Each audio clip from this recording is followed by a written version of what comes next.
बिना डोली के दुल्हन का क्या मतलब? क्या कभी सोचा है बिना बेटी के कौन मंडप सजाया जा सकता है?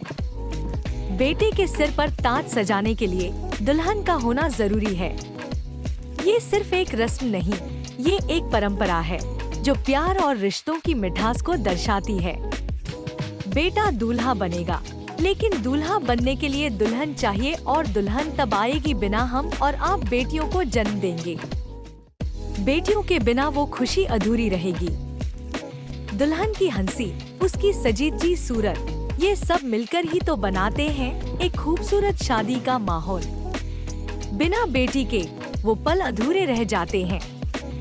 दुल्हन की खूबसूरती और परिवार का प्यार, ये सब मिलकर ही बनाते हैं एक संपूर्ण रिश्ते की कहानी। क्या हम इस कहानी को बिना दुल्हन के जी सकते हैं?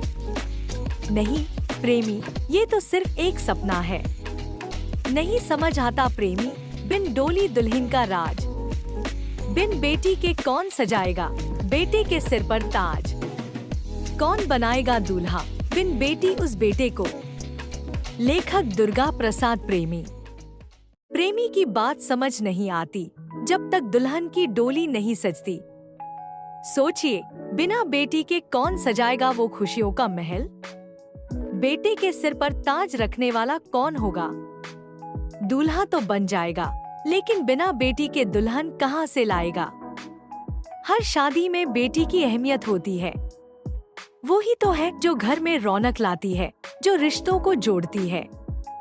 बिना बेटी के वो सजीजी डोली अधूरी है। बेटे की खुशियों का राज तो बेटी के बिना अधूरा है। इसलिए हमें बेटियों को समझना और उनका सम्मान करना चाहिए। वो ही तो हैं जो परिवार की खुशियों का आधार बनती हैं। नहीं समझ आता प्रेमी, बिन डोली दुल्हन का राज। बिन बेटी के कौन सजाएगा बेटे के सिर पर ताज? कौन बनाएगा दूल्हा बिन बेटी उस बेटे को? लेखक दुर्गा प्रसाद प्रेमी।